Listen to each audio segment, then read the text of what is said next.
building the business case for which were very well received.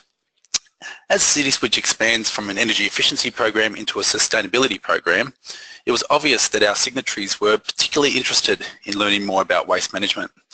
This webinar is one of the many components of our new CitySwitch Waste campaign and talks to our best practice guide for office recycling.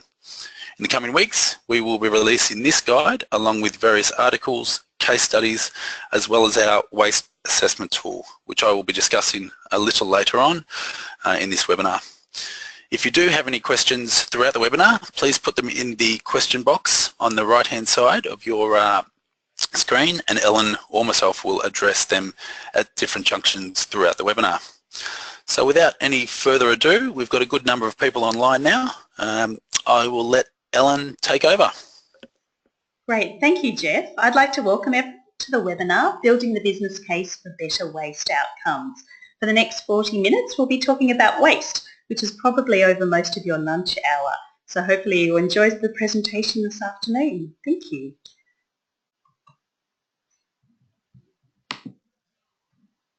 Great. So the learning outcomes of today's session is understanding waste management issues in organisations, and hopefully you'll gain some really practical skills to establish generation and recycling rates for your office building. We'll also be looking at how to build a business case for action and techniques that will really help you to engage all staff and stakeholders on waste so that you really get people on board and get really good outcomes on waste management.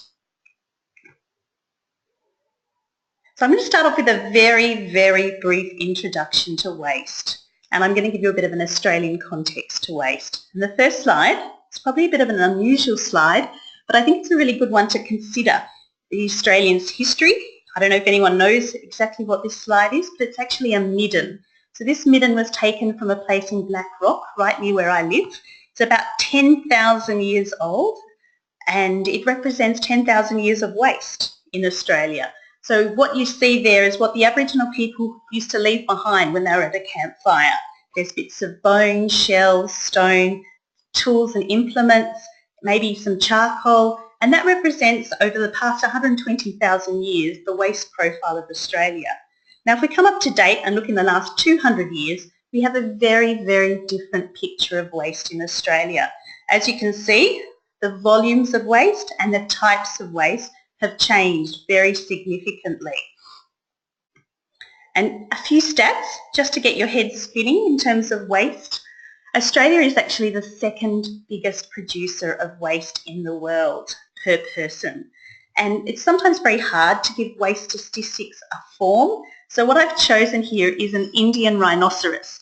And the reason I've chosen an Indian rhinoceros is because it's around 2,200 kilograms, which is approximately how much every single person in Australia contributes to in waste per annum. So that's quite a bit of waste. Even a rhinoceros per person is hard to get your head around.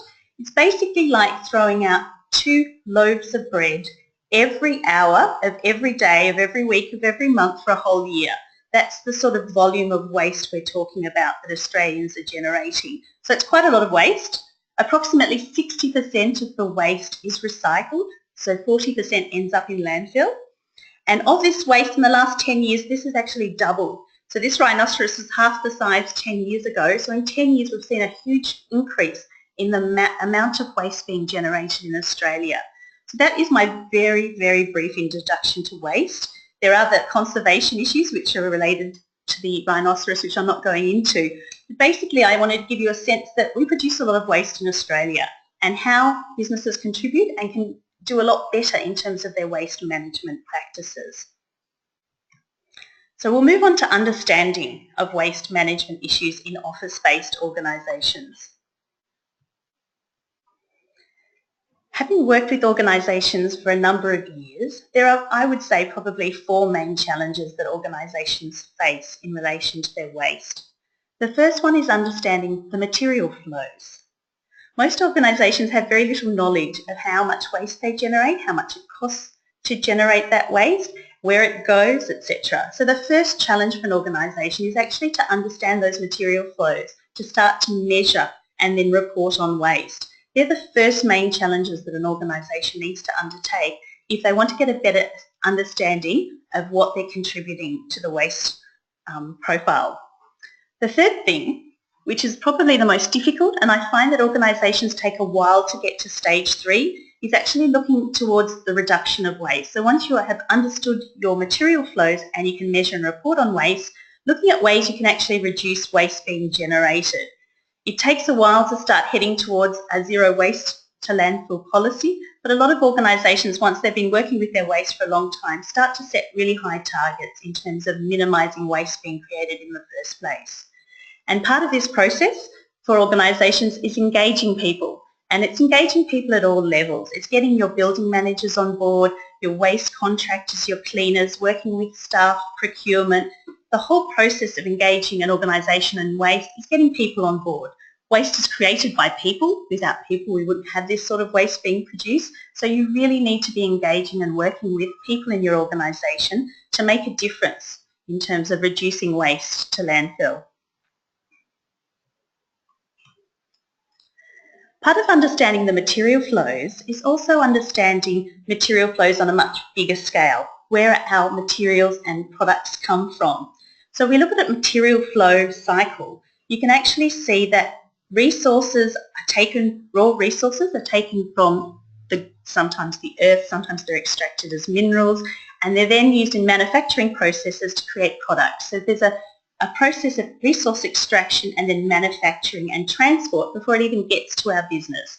Most of the waste is actually created in that part of the cycle. So before a product actually gets to your office building, 97% of the waste that has been generated in its whole life happens in that phase. So there's a lot of waste created before a product actually enters your office. Once it's in your office, you then have to deal with the storage of the product, the use of the product, what happens at the end of that product's life. And that's where we tend to see the material flows within an organisation. We're actually looking at the use of materials in an organisation and how it then generates waste, which are then either separated and sorted for recycling, or they end up in landfill. So looking at what happens once a business has purchased and used products, what then happens to the material. So this is a much bigger understanding of material flows, but it's really important to understand where materials come from, how they're used within an organisation and what happens afterwards, especially if we're wanting to start to close the loop on resources and buy recycled products back into our organisation so that we're making sure we have a closed loop system rather than a cradle to grave philosophy of material use. Now, you'll hear a few times mentioned throughout this presentation the waste hierarchy. The waste hierarchy was developed by an engineer in 1979. His name was Ad Lansing, and he called it Lansing's ladder. And basically, it's looking at how waste is managed so that we can avoid, reduce, reuse, recycle and dispose of waste. Thinking's become a lot more complex around waste these days, and we talk also about the materials hierarchy, which is understanding how products are produced and consumed, how we can dematerialise so we don't create as much waste, and how we can buy recycled. So during this presentation, I'll be talking about the material and the waste hierarchy because I think both are important if you want to see real differences within your organisation in terms of waste outcomes.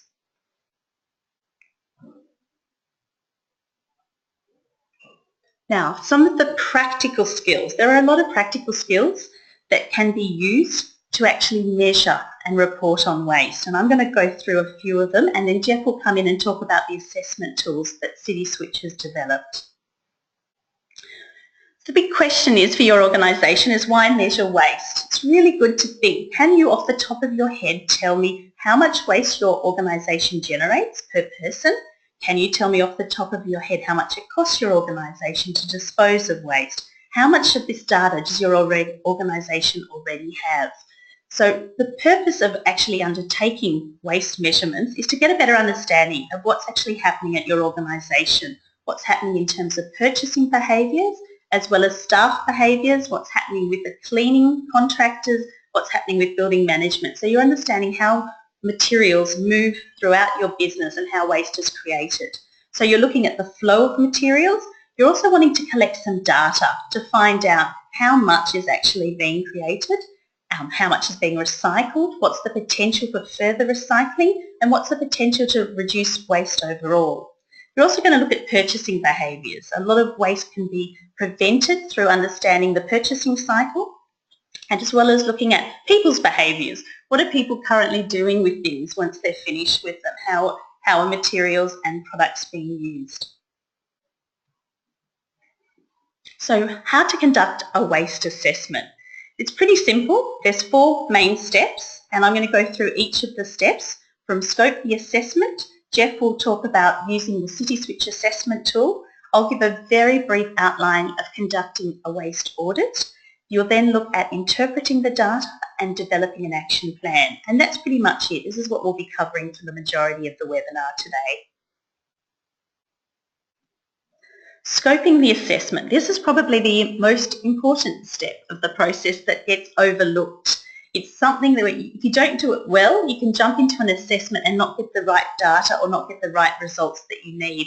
So it is really important very early up to sit down and think about who is it that we need to talk to? Who are the people in our organisation? Who are the people that actually manage our waste that we need to talk to? So the main sort of key stakeholders you'll be consulting with will be your waste contractors, your cleaners, your building managers, your managers and other staff and purchasing people. So there's quite a lot of stakeholders involved in waste, and sometimes they don't realise that they're all interconnected. So really mapping out how waste is managed within your organisation will give you the key people that you need to talk to, and also give you an understanding of why you're undertaking the assessment. What is it that you want to learn? Is it that you want to get some baseline data for your organisation, or is it that you want to actually find out something in particular of a particular waste stream? So really being aware of what it is you want to achieve by doing the waste auditing and the assessment. And once you've got an idea of why you're doing it and what you want to achieve, you're then looking at where you're going to do it. With a waste assessment, it's usually quite simple. You're actually just finding out where the bins and where your waste is currently deposited. With a waste audit, it can be a bit more complicated. So we're going to be going into the assessment side, looking at how to conduct a waste assessment. Now, one of the first things you need to do, as I said before, was to engage your key stakeholders at the onset. Now, there are always a lot of people involved in waste, and people don't realise this at the start. There are quite a lot of people that you need to get involved in the process. Your management and your procurement staff, you need to have them on board so that they understand why the waste assessment is being undertaken and how they can contribute, what sort of information they can give you, and also making sure that they're aware of what impacts might be happening as a result of the auditing and the assessment that's going to take place. You'll then need to contact your building and facility manager. They'll have a lot of data and a lot of information that will help with the waste assessment. And cleaning contractors and cleaners, they're actually probably the most integral people that you need to communicate with. They're the ones who actually do the physical labour of moving waste from one bin to the other. They're really important in terms of having them on board and understanding what processes they currently use to dispose of waste. Your waste contractor will give you information around data, so finding out how they currently collect your waste, how frequently they do it, how much they're collecting and how much they're charging, whether they're charging on volume, whether they're charging per skip. So you're going to find out a lot of information from all these people. And also you've got staff around, so they'll have a lot of opinions about what could be done better, what's currently happening, what they'd like to see happening. So collating this information and working with your people at the onset will actually get you some much better results as you work through this process further down the track. So now I'd like to hand over to Jeff.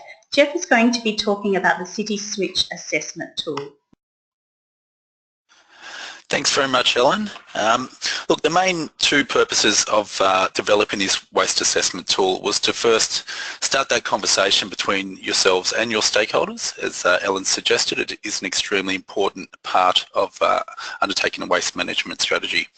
And the second is to actually gain some knowledge and understanding of the current state of waste across Australia.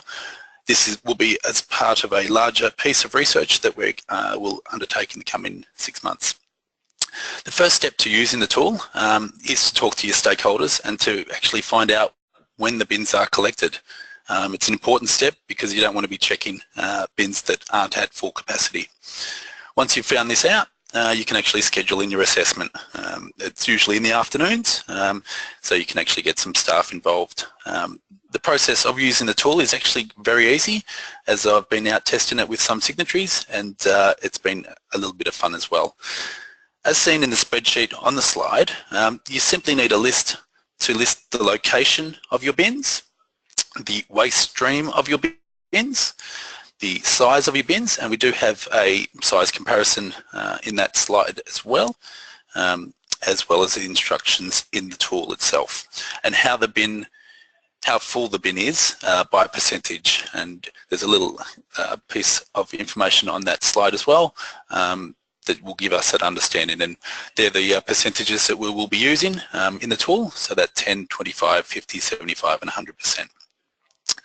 Then from there, looking actually in the bin and giving it a bit of a shake, sometimes tongs can be helpful as well, you can do an observational breakdown of the waste by percentage. As you can see on the slide, it varies from some examples that we have taken, and the percentages can go from 5 to 10 to 20%, whatever you find basically.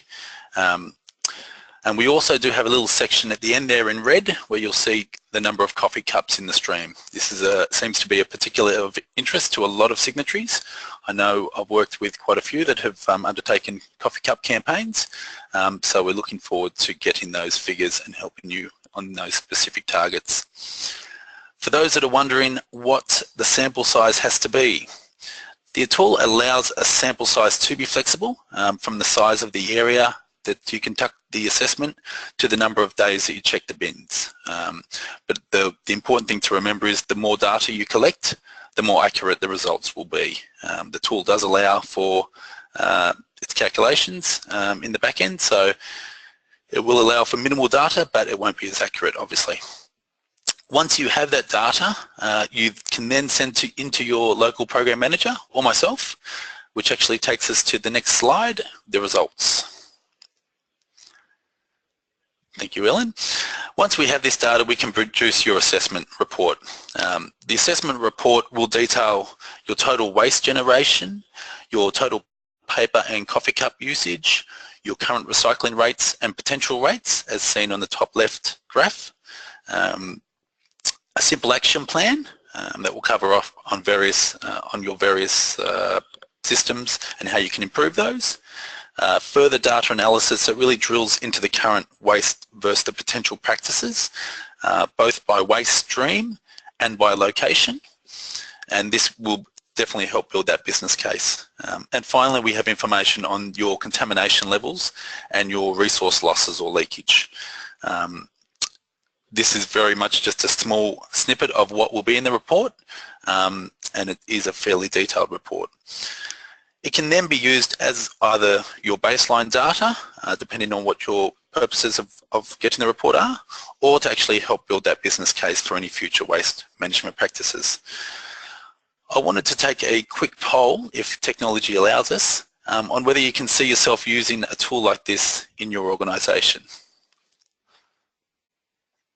So if you can click on yes or no there. I'll just wait a few moments.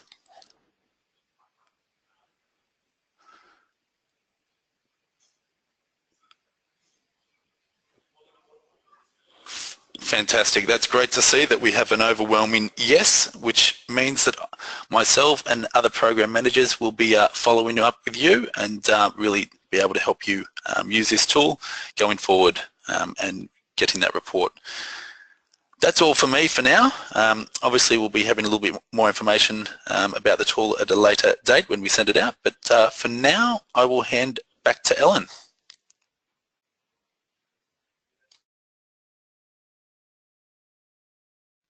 Thanks, Jeff. It just took a while to unmute. Apologies for that. Okay, we're going to move on to when and why would you conduct a waste audit. I'm just going to click on the presentation. There we go. So there are times when a waste assessment won't give you the accurate data that you need. So there might be times when you actually need to conduct an audit. An audit is a much more detailed form of assessment in that you actually empty out the bins and you measure, you weigh and you look at the volume of all the items. So it is a time-consuming process, Most organisations get consultants in to conduct an official auditing process. So it's really only when you need much more detailed data. You might sometimes need accurate and comparable data. Sometimes assessments don't give the accuracy you need if you have to report externally for compliance reasons. So sometimes it is necessary to actually undertake an auditing process. So you might need that external validation of data. So it's something that you can do yourself. It does require you to be aware of the health and safety aspects of conducting an audit. Most organisations, as I said, will get in external consultants who are highly specialised in conducting audits. So once you've done the waste audit, what happens next? The next part of the process is actually to interpret the data. And this is a really important part of the process because this will actually form the basis of your action plan. And part of interpreting the data is actually understanding what you need from the data. So what you're trying to obtain when you undertake an assessment is get an estimation of how much waste is your organisation generating. Usually per annum, you're trying to actually extrapolate the data so that over a year you have an idea of the weight and volume that's being created. And the reason you want both weight and volume is that sometimes if you're paying per skip, volume decreasing the volume of your waste can actually have a huge impact on cost. For example, plastics, soft plastics and polystyrene are very bulky, but they don't weigh very much, but they can take up a lot of bin space. So being really clever about how we currently measuring our waste and how much waste is taking up a lot of volume and how much is taking up a lot of weight. And it will depend on what sort of waste systems you've got in place. You'll then also be looking at the type of waste, getting an understanding of the different types of materials that your organisation currently produces. This varies very much from organisation to organisation as well as sector. Most office buildings won't have to deal with clinical waste, for example, but different businesses will have particular, I call them nuances to their organisation, things that are particular to the type of business that you have, and that will give you, your waste profile will give you a bit of an indication of what your waste being generated is. Then you're going to be looking at recycling, getting an understanding of what is currently being recycling, what potentially could be recycled, and how much could potentially be recycled and how much is currently being recycled. So getting an idea of what the potential is. You'll also get some percentages. It's really great to have some data in terms of what's currently going to landfill and what's currently being recycled, and also calculating the resource loss. Now, resource loss is a great term. It's basically things that potentially could be recycled that are currently ending up in your landfill stream, and contamination are materials that are being put in the wrong bin. So either they're materials that should be going into landfill or the materials that potentially could be recycled. So you're going to get a bit of data, so you need to know how to interpret this data. And the tool that CitySwitch have developed give you some really great ways of actually interpreting the data that you've now collected. This is actually a graph. So if you look at the graph, you'll actually see that it's got two rings. And the ring on the outside is the current practice of what's currently happening in the organisation. So as you can see, it's almost, say, I think it's approximately 60% of the organisation's waste is currently going into landfill. And then you can see how much is commingled recycling, which is the yellow, and the blue is the office paper. 21% is actually being recycled of office paper. So that's giving you a picture of what's currently happening in the organisation. You'll notice the colours. There are actually standards of colours for waste. So there are Australian standards that you can look up. It's really good to keep your colour coding to your waste streams matching the standards. So there's lots of information that you'll be provided with in the CitySwitch guide, and it actually links to what the colours and standards are around waste. You'll notice the organic, sometimes it's actually green, not maroon, and that's when you look at what the potential for recycling is. The organic stream isn't currently being recycled, but there is a potential to recycle 11% of the organics. So that the inner circle is showing you best practice. If we were to recycle all that was potentially recyclable, we would end up with a lot more waste being recycled and a lot less waste ending up in landfill. So there would be a reduction of waste going to landfill. So that's the beauty of that tool, is you can see what's currently happening right against what is potentially best practice for your organisation. And it also gives you some really good data. One of the challenges of communicating waste is getting data that people can actually relate to and understand. So it's actually 3 tonnes of waste per year, so it's looking at carbon emissions, which you can use for carbon reporting. It's also looking at the amount of waste produced per square metres. It's also looking at per employee, and a lot of organisations do per employee because it's really good to have an idea of how much is being generated for every person that works in the organisation, and it also allows for the fact if an organisation grows over time that you can still continue to measure your waste and look if you are improving over time. There's also some examples of making it equivalent to swimming pools, so you've got something visual. It's really important that data is visual so people can see it and have a sense of it and understand it in monetary terms, the cost it's costing an organisation. So for example, this company disposes of 360 reams of paper a year, which costs the organisation $1,440. So you're trying to use this data in a way that makes sense to people so they can understand what's actually being measured. So it's really important to make the data understandable and make it simple to understand so that it's easy to make choices around what actions need to take place to improve waste management practices at your organisation. Building the business case for action. Pretty much it's very simple what you're trying to achieve. Once you've done the assessment, your aim is to reduce your total waste. That's your very first aim. And the way you do that is to reduce your waste to landfill as well as increasing recycling and reducing waste in total. So you've got 3 main aims: reducing your total waste, your waste to landfill and increasing recycling.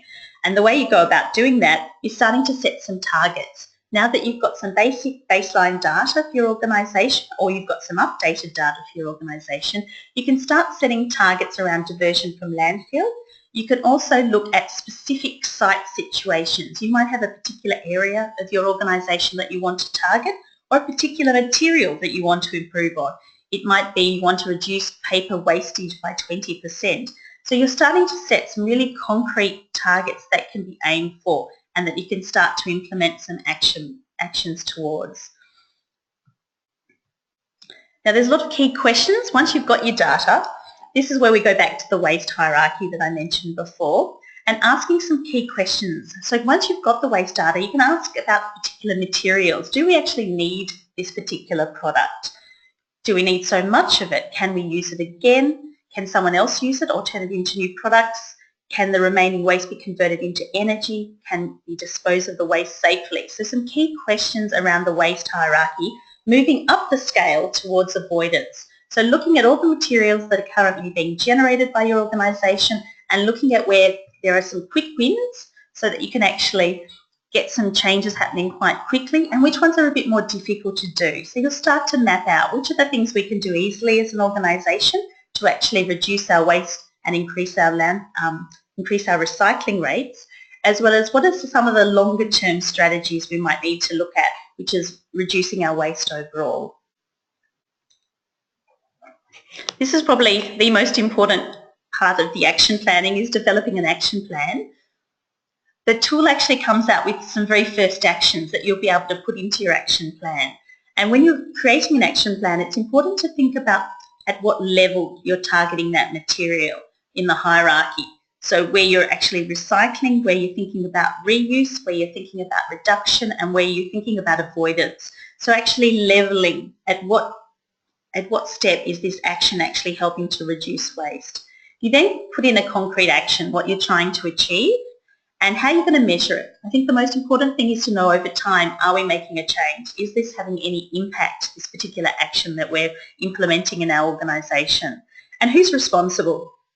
That's very important to find out who's actually going to be driving this particular change in the organisation, who's accountable for this happening, and how you're going, keeping a record of progress. What things are working well? Have you come across any barriers or challenges? Are there things that you might have to extend your deadline? It's not actually going to be as easy as you thought initially. So you're actually starting to make some change in the organisation. Getting the group together, a green team, is a great way to start.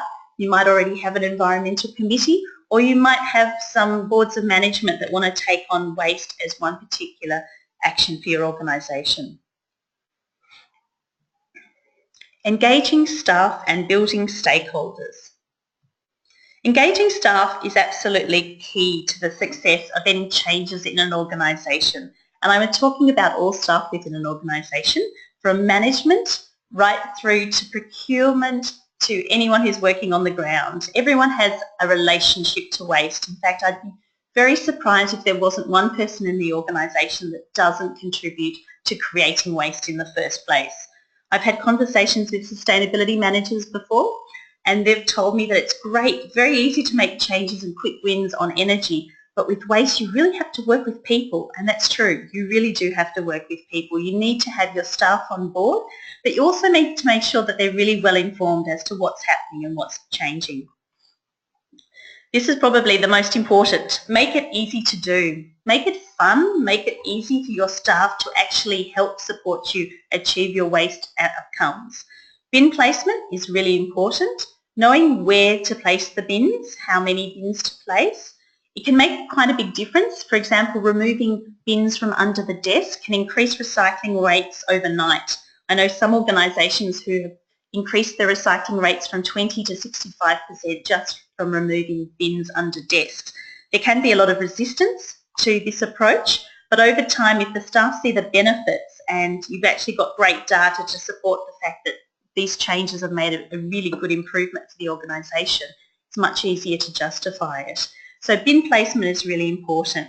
Staff awareness. It's great to have new infrastructure, put in some great beautiful shiny bins, but if staff don't actually know what to do with the bins and what materials go in which bins, it makes it a bit more difficult for them. So making sure that staff are aware of any changes that do happen, and training is really important. Really important to train your staff up so that they're comfortable with the new systems that are in place, they understand the new bins and the signage that are being put up, so that they're actually really familiar and know what goes where, and if they don't know, that they're comfortable enough to come and ask you. It's really important that they've got that opportunity to get feedback, for them to give you feedback, but also to ask questions so that they know what's going on. Incentives always work well, especially when you're starting something new or doing something a bit different at an organisation. It can be a great way to get people involved. That could be incentives that you run per floor. There could be competitions for the highest recycling within an organisation. So there's ways to build in incentives into the program that makes it easy and also, more importantly, fun to do. Sometimes the simplest actions can have the biggest outcomes. Here's an example of someone reusing a cup. Sometimes just by reusing something as opposed to purchasing multiple items, waste can be reduced quite dramatically. And this is what you'll be finding from your data. Where can we make really simple changes that actually have a huge impact on our waste? I know coffee pods have recently become a bit of an issue for many office buildings, and there's always going to be changes. So you'll notice this is a thing that has to constantly change. I remember I was working at an organisation when the swine flu came in, and suddenly our paper, our hand paper waste went up astronomically. So changes in your environment can actually have an impact on your waste stream. So things will change and you need to be adaptable to that. Making things easy to understand. Clear signage. I know the CitySwitch guide will actually have some signage available that will be developed for you to use. They're having really clear signage that has both images and text, and using the correct colour. As I mentioned before, bins have colour standards, so making sure the stream of waste colour is correct and that you have both images and text that makes it really clear what goes in which bin, and that people have the opportunity, if they're uncertain, to be able to ask the question, which bin do I put this into? There are some other simple initiatives, for example, follow your printing, that take a bit more effort. They do require staff training. So when you're going to change major systems that will have definitely a big impact on your waste outputs, looking at how can we help the staff to understand what's changing and what can be done. And Follow Your Printing has some fantastic results. It's all anecdotal at this stage, but it does require training of staff, and there might be a bit of resistance to being able to simply press a button and then print, as opposed to having to go and input your card at the printer.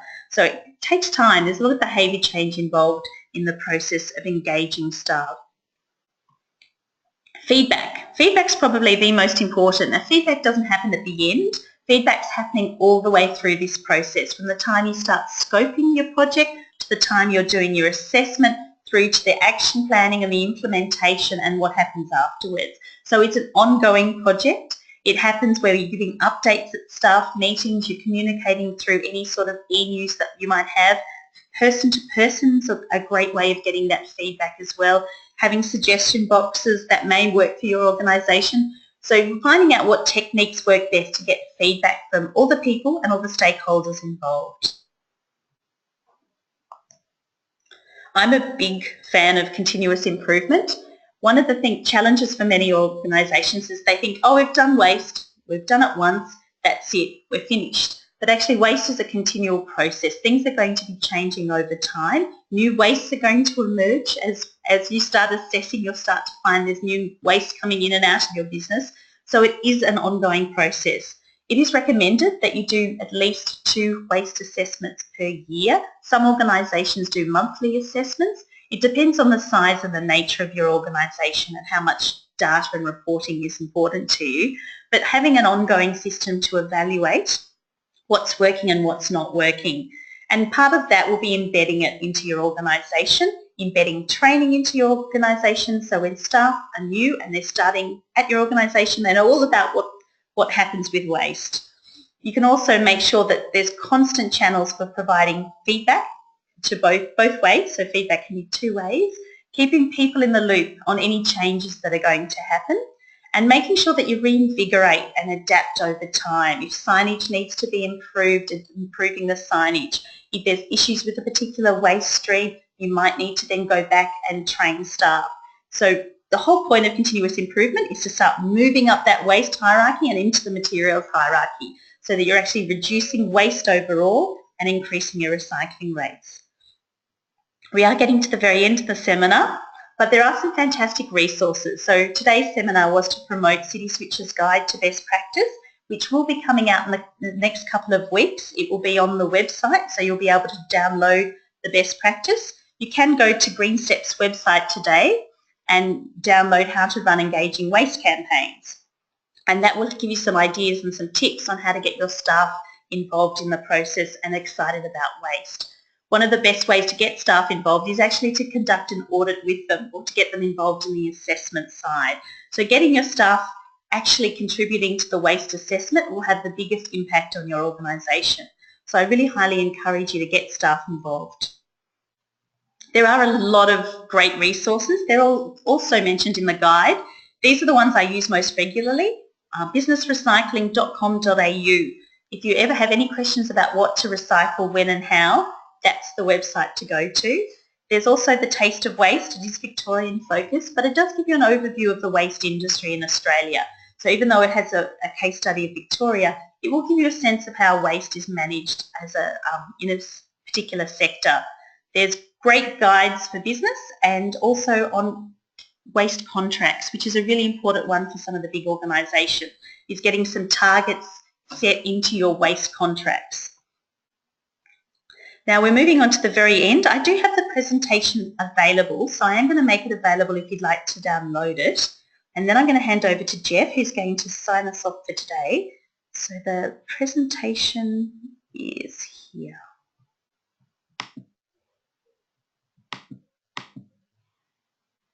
Oops, sorry about that. Killed something.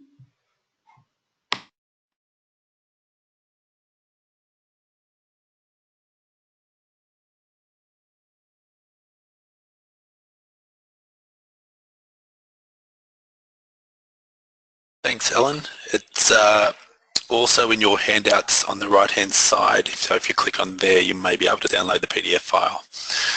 First, I'd like to thank Ellen and Green Steps for another fantastic presentation. If anyone had any questions, now's the time to write them in. We do have a few minutes left, but we will be happy to answer any questions after the webinar as well. So in the coming weeks, we'll be sending around the links to the webinar as well as the guide and the waste tool. I really encourage each of you to contact your local program manager or myself to get some assistance in using the tool and developing that report. Finally, we would appreciate a little feedback. So if you could complete the survey, which should pop up as you log off, that would be very much appreciated. I wish you good luck, and I hope to hear from you all very, very soon.